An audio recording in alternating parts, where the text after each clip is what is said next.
All right. I'm actually filming this just so I want to show people the complexity that a load can be. And you could look at this load and say, hey, you just throw straps over the load and go. I'm going to show you a few things that could turn out really bad if you don't check the load or you don't walk through something like this. First of all, we have 1, 2, 3, 4 tiers.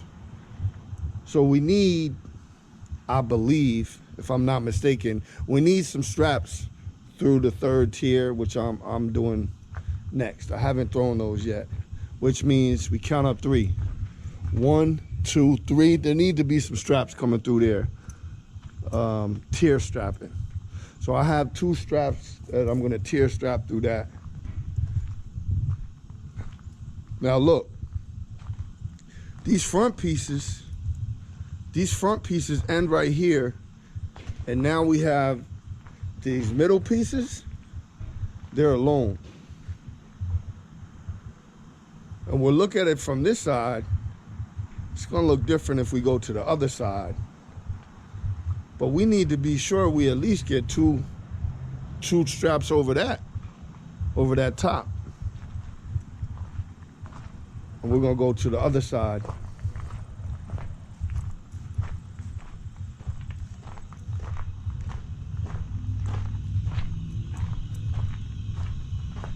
Trying to get you before the sun goes down. So now look, we actually have a skid up there, and we have this little piece. Now if we look over there, we have something in plastic over there. That's not gonna go anywhere. I'm not really worried about that, and then this bottom piece is actually a long piece that goes all the way to the back. So what I wanna make sure that I do is I secure over that skid and over this, and we go back to the other side.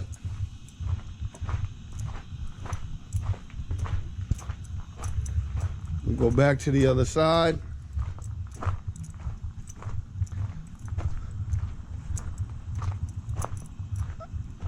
I'm covering that side, that piece twice with 2 straps like I wanted to.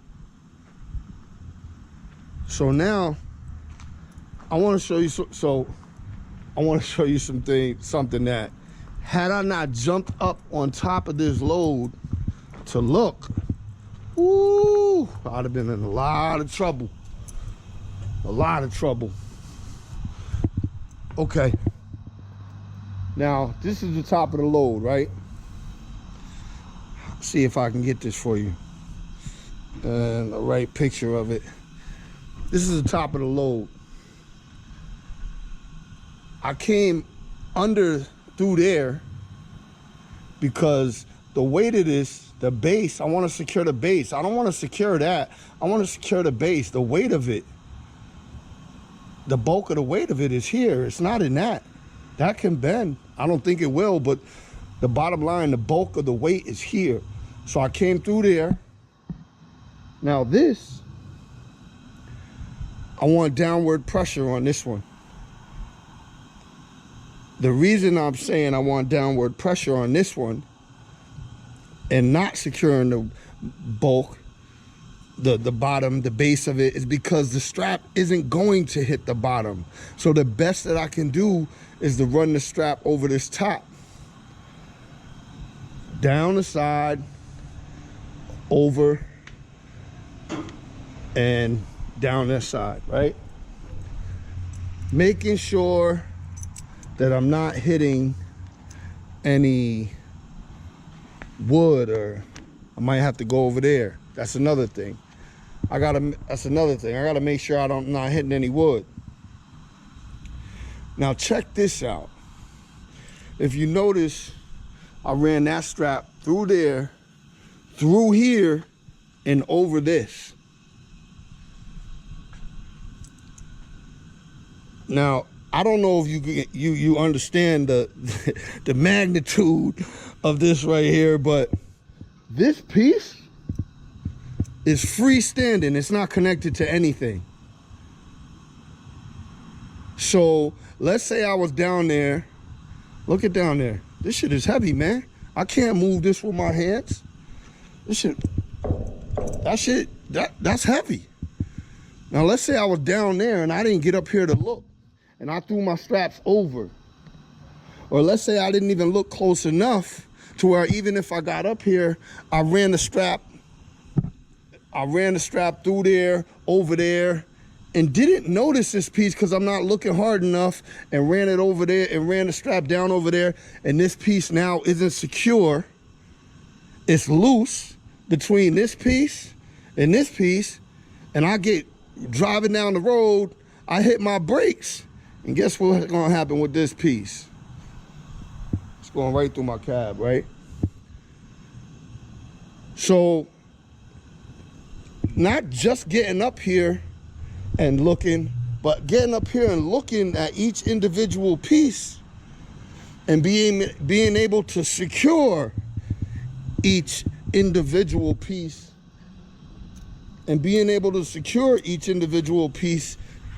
is important. So I ran it over here, and I only have 12 straps. Ran this one over there. I ran this one here under it to secure this one.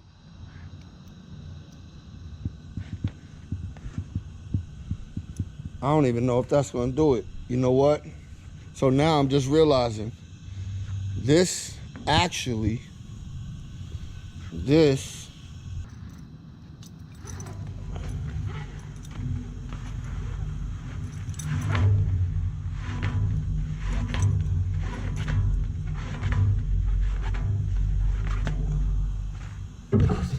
So what I just realized and what I just fixed is when I ran the strap from here to here, it wasn't really putting any downward pressure on here.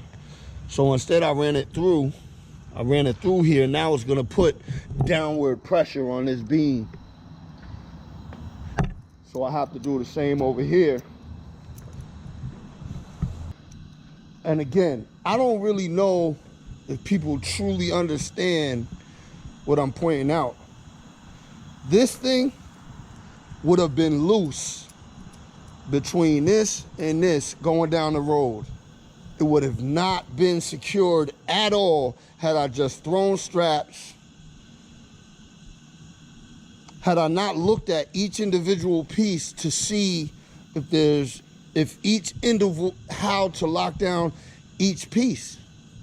It's not just about, when you get into these type of loads, it's not just about throwing straps and going. Nah, man, you gotta be careful of what you're doing. So let's take it to the back. So just so you can get a top vision, I got that skid. So we can go through these pieces. I got the skid covered. I got all these pieces under there covered. All those pieces under there covered. I got this covered.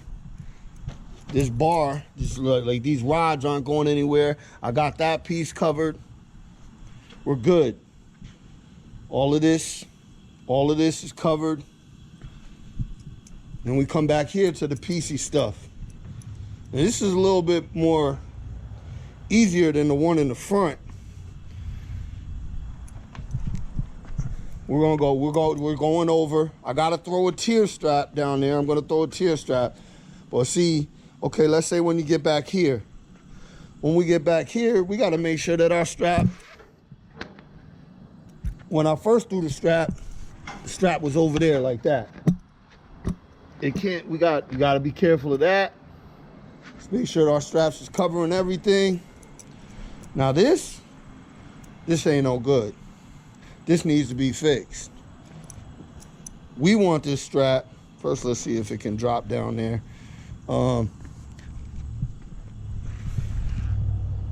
We want this strap to cover this piece.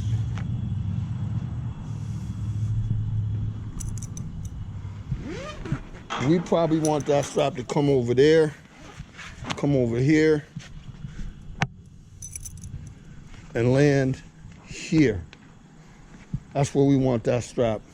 That's what we want. This way we're getting both of these on top.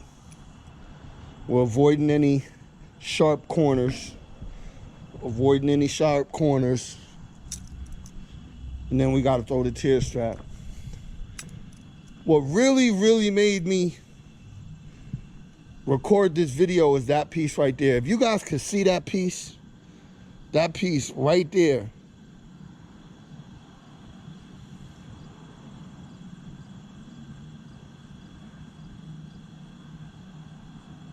That piece right there is standing alone. Had I not got on top of this load and looked at piece by piece to make sure that I was securing each piece of this load, that all these pieces had pressure, some type of PSI, some type of downward pressure, some type of securement on it, that piece would have been a standalone piece, no securement, going down the road. Now, granted, it's heavy. It probably wouldn't have moved. It probably wouldn't have went anywhere. But God forbid I hit the brakes or I hit a curb real fast. The G-force is going to take that and do something with it. So that's what made me really get up here. Because I think I even think, to be honest, that whoever loaded it, that piece should not be there. That's like setting somebody up for something not good right there. That piece would go straight into my cab had I not secured it. That piece should be somewhere on the bottom, locked in between two pieces somewhere. It should not be sitting up there. But, I mean, I'm not blaming the loaders because they did one hell of a job. I can imagine what it took just to load this to begin with. But I will say that that piece could have went in a better place. Brady, come here. Brady, come here. Come here. Come here. This dog. Come here.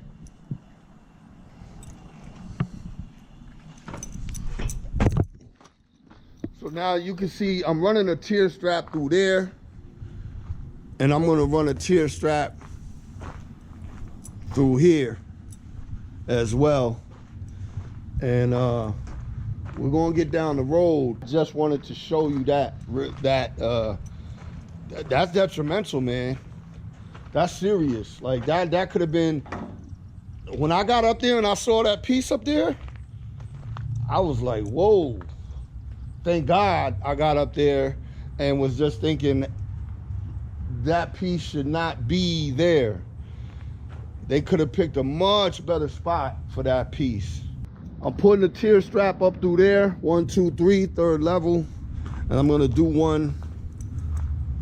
a tear strap back here as well.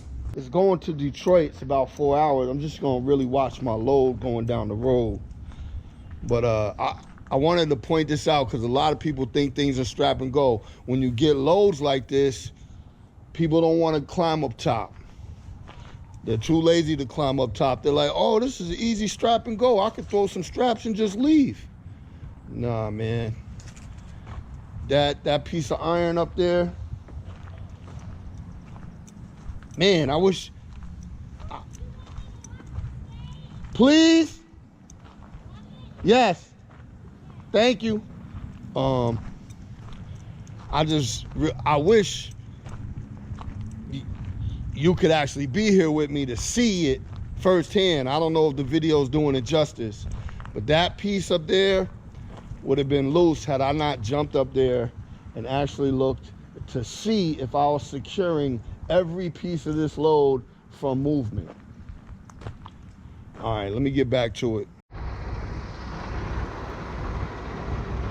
All right, I don't know if you guys can see what I did, but I just wanted to go over it.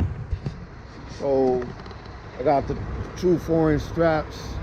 What I did with these 2-inch straps is I threw them over the bottom, because you guys know how I feel about the bottom If the bottom moves, the whole thing moves. I got the tier straps here, you know. So we're looking at 1, 2, 3, 4, 5 straps over the top at 4,000. I mean at 5,000, that's already 25,000 right there. We're not gonna count the extra 100. And I have these 2-inch straps securing the bottom, and I have the tier strap. So that front stack is well secure. This stack, we have, what, 10,800 pounds of working load limit, 2 straps. And on the back, we have 1, 2, 3 straps. What's the working load limit on this? 3,335. So 1, 2, 3, 5,000, that's 15,000, 18,000, 4, 12, that's 92. And 3 is 9,500 pounds. 15, 19,500 over the top. And then we have a tier strap here. Everything's tight. I took all the straps off the winches and folded them so that it stays incredibly tight when we're gonna get down the road. That's what happens when you gotta come get your bills at nighttime. You gotta go get them out the mailbox and get eaten up by like 300 mosquitoes on the way there.